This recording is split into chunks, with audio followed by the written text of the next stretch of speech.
Moving on now, our next guest just tweeted out, this is South Dakota Congressman Dusty Johnson, that it is, quote, embarrassing that we're at the point where Congress has to intervene. The unions and railroads have had 2 years. I'll be supporting a deal to keep the trains on the tracks. That bill did pass overwhelmingly in the House yesterday. We're joined now by Congressman Dusty Johnson. Congressman, great to have you back on. Good to see you. I tend to agree with you. If Union Joe wasn't going to step in, Congress had to, especially, with the holidays right around the corner.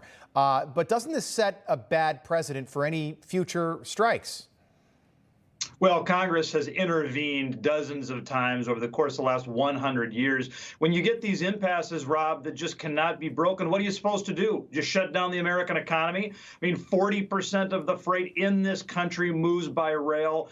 We saw how disruptive it was when we were short on toilet paper 2 years ago, or baby formula a year ago. When you start talking about being short of everything, everywhere, that is a hit this American economy cannot afford.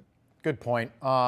So I guess the question now is, why didn't Joe Biden solve this crisis back when he had that big press conference in September, said that there will be no railroad strike? How much of that do you think had to do with helping Democrats get elected on November the 8th?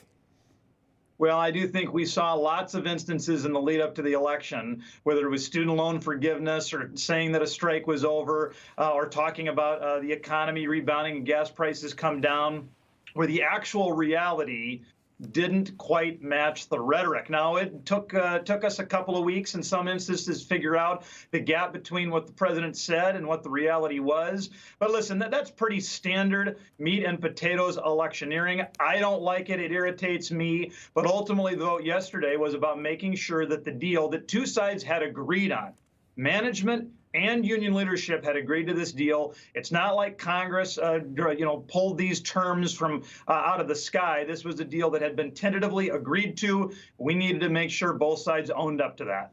Congressman, you are about to take over the majority in January. Is Kevin McCarthy the next Speaker of the House? I think it's likely Kevin McCarthy is the next speaker. If he can't get to 218 votes, I don't know who can. And listen, is he perfect? Of course not. I'm not perfect. But the reality is, when you look at the 222 members of the Republican conference and you ask yourself who is best positioned to get the votes needed to be speaker, it is Kevin McCarthy. And I know that there's some folks that want to play games. Their games are making it more likely that we could get a Democrat elected Speaker of the House. We do not need that. We just got rid of Nancy Pelosi. Let's not mess this thing up. All right. I want to talk about the pro-democracy, anti-COVID lockdown protests happening across China for a moment.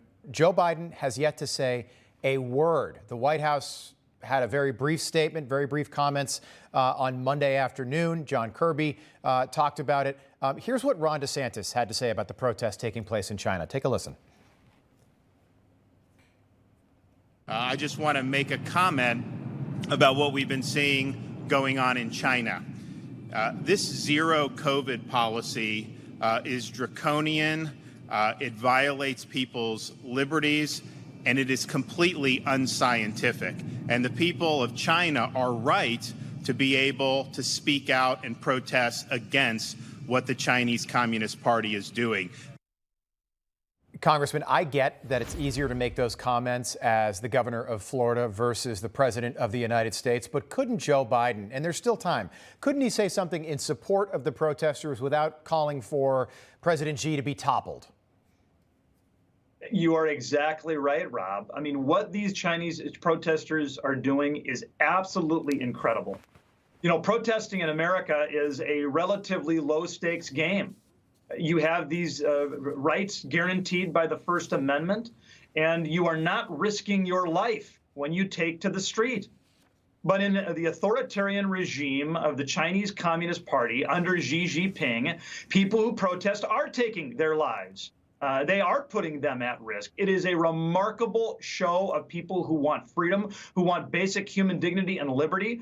And I wish that the president would step up and laud them for these unbelievable activities. South Dakota Congressman Dusty Johnson, great having you back on. Good to see you. Of course, you bet. Thanks.